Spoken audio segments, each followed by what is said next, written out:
자, 보시죠. 이게 기출 문제 풀이잖아요. 그러면 기출 문제 풀이는 반드시 하셔야 됩니다. 하셔야 되는데 다시 말씀드리자 목적은 저희가 시간 안에 뭐 풀어서 몇 점이다 이런 건 별 의미가 없고요. 알겠죠? 그래서 기출이 어떻게 구성되어 있는지를 정확하게 좀 판단하셔야 되거든요. 보통 개인적인 생각엔 그 기출을 언제 보시는 게 제일 좋냐면 시험 치기 한 2달 전에 보는 게 제일 좋아요. 그래서 이거 지금 들으시면은 강기 들으셨다가 이제 복습 잘 하시고요. 그다음에 시험 치기 한 2달 전에 기출 문제를 다시 한번 분석해 주셔야 돼요.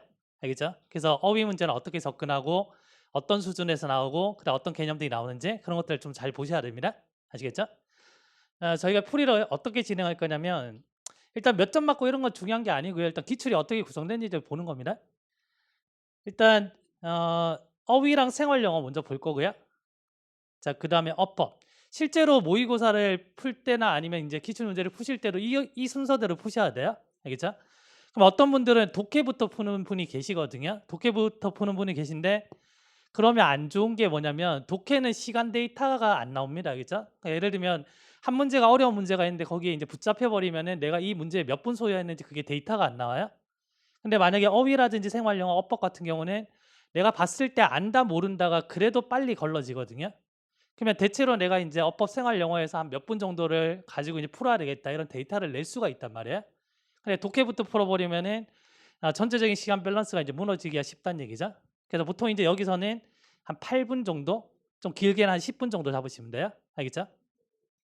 그러면 이제 모의고사를 치실 때 전체적으로 연습하실 때는 한 30분 정도 잡고 연습하시면 되거든요. 되는데 내가 어휘 생활 영어 그다음 어법을 다 풀고 독해를 넘어가잖아요. 보통 이제 독해가 10문제잖아요. 그러면 독해 넘어갈 때 내가 시간 확보가 몇 분이 되는지를 먼저 보셔야 됩니다. 알겠죠? 그래서 최소한의 시간은 20분을 확보해 주셔야지 독해를 풀 수가 있어요. 아시겠죠? 그다음에 독해를 풀 때도 이제 독해 순서대로 쭉 푸는 게 아니고요.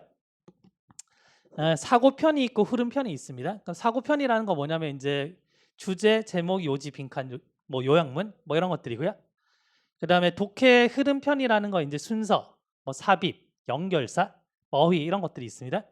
왜 이렇게 푸냐면 주제에 관련된 어떤 사고 틀에 정확하게 이제 사고하는 연습이 돼 있어야지 순서라든지 아니면 삽입이나 이런 것들 잘 풀어낼 수가 있어요. 그다음에 얘네 두 개 자체가 독해 접근하는 방식이 좀 다르거든요. 다르기 때문에 사고가 이렇게 했다가 왔다 갔다 하시면 집중력이 떨어집니다. 그래서 이제 가급적이면 이렇게 푸시는 게 좋고요. 이 연습을 계속 하셔야 돼요. 디테일하게. 그다음에 이제 마지막에 일치 불일치 같은 경우는 이제 제일 마지막에 풀어주시면 돼요. 독해에서 보통은 이제 한 개는 그냥 무조건 나온다고 보시고요. 그래 뭐 2개 아니 많게는 3개 나오는데 요즘에는 거의 3개는 안 나옵니다. 그죠? 이렇게 보시면 돼요. 그래서 제가 하나하나씩 제가 설명하면서 어떻게 공부해야 되는지 말씀드릴게요. 자, 일단 1번을 보시죠.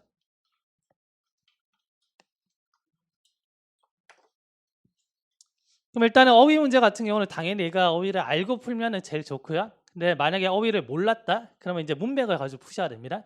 그러면 내가 어휘를 몰라도 문맥을 가지고 풀 수 있는 게 거의 한 90% 이상이 나옵니다. 알겠죠? 그래서 어휘를 완전히 몰라서 이제 못 풀겠다 이런 것들은 거의 없다는 거예요. 아시겠죠? 요즘에 이제 흐름 자체가. 근데 물론 이제 기본적인 어휘를 안 해주시면 이것도 못 풀어야 겠죠. 그래서 일단 첫 번째 보시면 자, 어떤 프라이버시인데 사회적인 어떤 관행으로서의 어떤 프라이버시가 네. 자, saves individual behavior 개인적인 어떤 행동을 만든답니다. 그죠? 자, 그리고 다른 사회적인 어떤 관행도 뭐 한다는 거죠.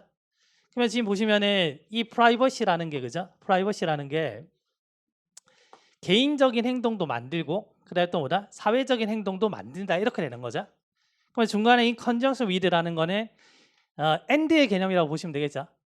문맥 자체가 이해하시겠어요? 그러면 컨정션이 뭐냐면 어떤 접속사란 뜻이고요. 어떤 결합이란 뜻이거든요. 이거는 그냥 수능어휘입니다. 수능어휘. 아시겠죠?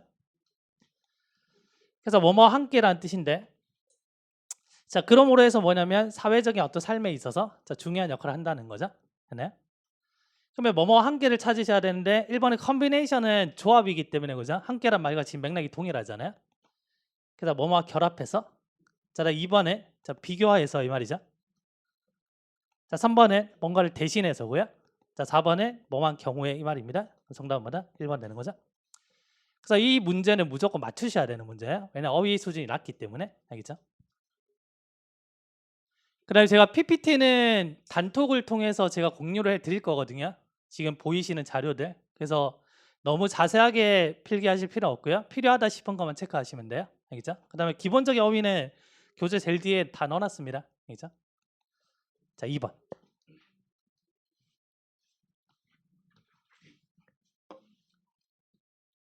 자, 일단 오늘 첫날이니까 풀이하면서 이제 어떻게 공부해야 되는지를 쭉 말씀드릴게요. 자, 2번을 보시면 자, 재즈의 영향입니다. 이 재즈의 영향이 자, 소댓이 떨어져 있으면 보통 결과죠. 자, 너무나 pervasive해서 이렇게 했죠. pervasive로 수능어입니다. 수능어휘. 그래서 뭔가 널리 퍼지 만연한 이런 말이죠. 자, 그 결과 자, 대부분의 어떤 대중음악이 자, OA to B는 A를 B에 빚지다 뜻입니다. 혹은 A는 B 덕분이다 이런 말이에요. 그래서 그 대부분의 어떤 대중음악이 그것의 어떤 스타일적인 어떤 근원 자체를 재즈에 두고 있다는 거죠. 재즈의 영향을 받았다는 얘기죠. 그러면 pervasive 뭔가 이렇게 만연한 이 말인데 1번 deceptive, deceive가 뭔가 속이다죠. 그래서 속이는 기만적인. 일단 1번 아니죠. 지금 여기 있는 단어를 다 수능어휘입니다. 수능어휘. 자, 2번에 우리가 ubiquitous라는 말을 쓰죠. 어디서든지 다 뭔가 이렇게 퍼져 있는 거잖아요. 그래서 도처에 퍼져 있는 이 말이고요. 자, 3번에 자, persuade가 설득하다잖아요. 그래서 설득력 있는. 4번 disastrous 처참한 재난에 됐죠. 어휘 난이도 굉장히 낮습니다. 지금 정답은 2번. 그럼 이따 말씀드리겠지만 이제 어휘는 그 일단 제일 중요한 거는 수업 들으실 때 나오는 어휘 제일 외우는 게 제일 중요해요. 알겠죠? 그래서 지금 보시면 지금 pervasive라는 단어가 있는데 국가직 결정타가 이제 국가직이 바로 직전에 하거든요. 하루 이틀 전에 그때 했는데 이제 결정타에 보시면은 pervasive라는 단어 나와 있죠, 그죠? 그렇죠? 그래서 복습을 하면서 이런 단어들을 익혀가는 겁니다. 알겠죠? 자, 그다음에 3번을 보시면 3번의 best라는 단어는 조금 어려웠을 수 있거든요. 알겠죠? 그러면 이제는 이거 내가 단어를 몰랐으면은 문맥으로 보는 겁니다. 그러면 이 소설이 그죠? 이 소설이 best parents에 관한 소설입니다. 이런 말인데 근데 어떤 부모냐면 자, unruly teenager 그래서 자기 멋대로 하는 10대죠. 됐어요? 그러면 내가 부모인데 내 애가 뭐다? 자기 멋대로 하는 겁니다. 그러면 나는 어떨까요 지금? 긍정적일까요? 부정적일까요? 부정적이겠죠? 맞아요? 그럼 이 단어가 뭔지 모르겠지만 부정적인 단어겠구나. 이것까지는 유추하셔야 돼요. 아시겠어요? 근데 이 10대는 어떻게 지금 하고 있냐면 자, kids school to start business. 그래서 사업을 하기 위해서 뭐다? 학교를 이제 때려치운 거죠. 엄마 속이 좀 타겠죠. 이래요? 그럼 일단은 이제 부정적인 단어구나. 자, 그 다음에 1번은 careless를 보시면 careless는 수능 단어보다 조금 어려운 단어인데 몰랐을 수도 있어요. 알겠죠? 1번은 모르니까 패스인 겁니다. 아시겠어요? 만약에 내가 어휘가 잘 안 돼 있다면. 자, 2번은 긍정이에요, 부정이에요? 부정이죠? 맞아요? 지금 부정적인 단어잖아요. 2번 지금 부정입니다. 3번에 reputable 긍정이에요, 부정이에요? 긍정이죠. 4번은 긍정인 거죠. 그럼 나는 1번은 모르고 2번은 뭐다? 부정인데 2번을 넣어보니까 뭐다? 내 애가 자기 멋대로 바꾸어요. 그럼 엄마 어떨까요? 좀 빡치겠죠? 그럼 언어이드 들어갈 수가 있겠네요. 그럼 이렇게 푸셔야 된다는 거예요. 단어를 모르시면. 알겠어요? 그럼 careless는 무감각한, 냉정한 뜻이고요. 자, 2번에 화난, 3번에 평판이 좋은, 자신감 있는 되셨죠? 그래서 최소한 뭐다? 부정적인 단어를 찾아서 자, 2번을 푸셔야 됩니다. 알겠죠?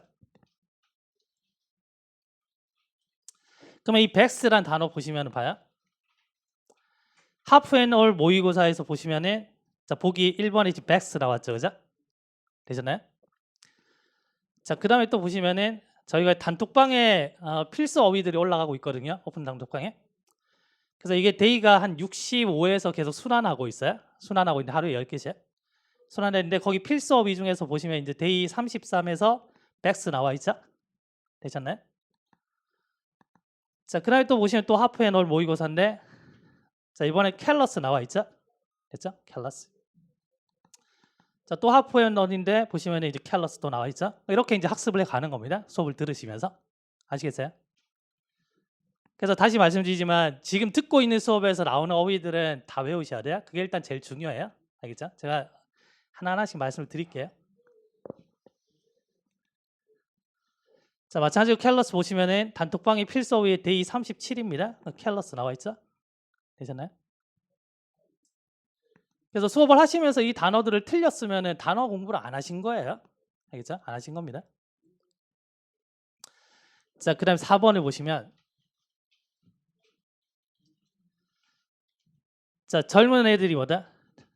젊은 어떤 데모스트레이터, 자, 시위자들이 attempt 뭔가 하려고 했는데 경찰서를 뭐를 하려고 했답니다.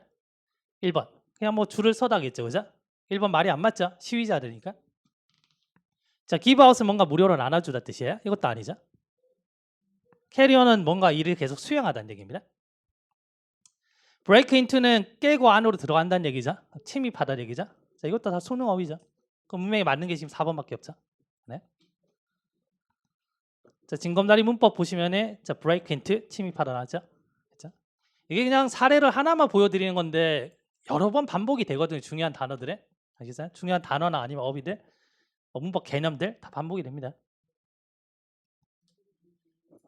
그럼 이제 어휘는 어떻게 외우셔야 되냐면 일단은 단어장을 무조건 가지고 외우셔야 돼요. 가장 이제 잘 못하시는 게 뭐냐면 단어책을 가지고 이걸 밑줄 쳐가지고 계속 보잖아요. 보는데 그 효율성이 굉장히 떨어집니다. 떨어지고 단어장을 정리해서 내가 모르는 단어만 정리해서 이거를 종합적으로 계속 복습을 해주셔야 되거든요.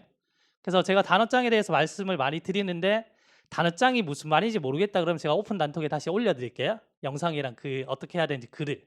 그래서 읽어보시고 이걸 반드시 만드세요. 알겠죠? 단어를 안 외우시면 합격 못합니다. 못해요.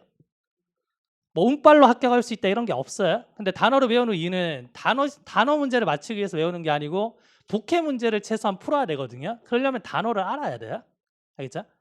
근데 대신에 뭐냐면 제가 말씀드린 게 공무원 어휘책은 안 외워도 괜찮다 그러잖아요. 공무원 어휘책에 있는 단어가 표제어가 3,000개고요. 대체로. 그다음에 뭐 유의어, 반의어까지 하면 거의 10,000개까지 됩니다. 그러니까 이거 다 못 외우고요. 뭐 10회독 했는데요. 다 필요 없습니다. 알겠죠? 예? 이거 외우지 마시고 수업 중에 하는 어휘가 1순위. 그다음에 뭘 하셔야 되냐면 수능 어휘 외우셔야 돼요. 그래서 수능 어휘를 제가 단톡에도 올려드리고 있는데 그걸로 지금 외우시지 마시고 그거는 복습용으로 제가 올리는 거고요. 어휘책을 사셔가지고 한 바퀴 먼저 돌리셔야 됩니다. 그럼 그 데이드라인이 지금 어떻게 돼야 되냐면 적어도 올해 12월까지는 수능 어휘책 한번 외우셔야 돼요. 이거 반드시 끝내주셔야 됩니다. 그럼 이게 끝냈잖아요. 끝나면 단톡방에 이제 필수 어휘 올라오죠. 아까 말씀드렸던 거. 그럼 해봤자 데이 한 65에서 반복이 되니까 외우셔야 되는 필수 어휘는 650개밖에 안 돼요. 이해되시겠어요? 거기서 최근에 시험에서 다 적정이 됐거든요. 많이 줄여들었잖아요. 그럼 이렇게는 외우셔야 된다는 거죠. 그래서 이거는 이제 내년부터 천천히 외우시면 돼요. 그럼 시험 치기 전까지 한 2바퀴 돌거든요. 네? 그럼 이거 다 외울 수 있겠죠? 그럼 여기에 이제 수업 중에 나오는 어휘 해서 내년부터 이렇게 계속 외우시면 되는 거죠. 아시겠어요? 이거는 그냥 해도 되고 안 해도 되고 이런 문제가 아니고 이거 무조건 하셔야 됩니다. 내가 만약에 단어장을 정리를 안 하고 매일매일 단어를 복습을 안 하고 있다 그러면 이거 반드시 하셔야 돼요. 합격을 하시려면. 아시겠죠? 네? 무조건 하셔야 됩니다. 대신에 전략적으로 하세요. 이것부터 건드리시면 계속 멀어져요. 수능 어휘만 외우셔도 독해 문제 다 풀어요. 저희가 기출문제 풀 거잖아요. 다 풀어드릴게요. 어려운 단어 필요 없이. 그 다음에 요즘에 어휘가 난이도가 조금 낮아지고 있기 때문에 보시다시피 이제 수능 어휘만 외우셔도 어휘 문제도 대부분 또 맞춥니다. 아시겠죠? 그다음에 조금 어려워졌다? 그러면 여기에 거의 다 걸리게 돼 있어요. 근데 여기서 더 어려워졌다? 그럼 남들도 다 몰라요. 네? 실제로 공무원 어휘책에 단어가 많잖아요. 그러면 가끔씩 정말로 어려운 단어가 출제되는 경향이 있거든요. 있는데 그러면 이제 어떻게 얘기하냐면 언론에서는 공무원 시험의 범위에서 벗어난 어휘가 나왔다? 이러고 말아버려요. 그 어휘책을 다 외웠음에도 불구하고 거기서 안 나왔잖아요. 거기에 집중 안 하고 그냥 공무원 어휘에서 벗어났다 이러고 말아버려요. 그러면 또 다음 해가 되잖아요. 그러면 또 이제 공부하시는 분들이 또 어휘책을 또 사가지고 계속 외우는 겁니다. 왜냐면 그렇게 들었거든. 10회독 해야 돼. 거기서 이제 시험 기간이 길어지는 거야. 그럼 이걸 언제 하느냐? 하지 않아도 괜찮아요. 네? 좀 더 이제 제가 이제 적나라하게 말씀드리면 그 시험이 가까워졌는데 만약에 내가 이 단어들 다 외웠어? 나중에 되면 이거 다 외우시거든요. 예? 몇 바퀴 돌리면 다 외우시겠죠? 그러면 그래요? 교수님 제가 이 단어 다 외웠는데 이제 이거 외워도 되나요? 이렇게 물어요. 예? 그 부분을 되게 열심히 하신 분이잖아요. 근데 그분한테 말씀드리는 건 뭐냐면 외우지 마시고 그 시간에 다른 과목 공부하세요. 그래요? 이해되시겠어요? 다른 과목도 다 안정적이야? 그때 이거 외우세요. 심심하시면. 알겠죠? 외우지 말란 얘기입니다. 알겠죠? 그래서 이거 반드시 하셔야 돼요.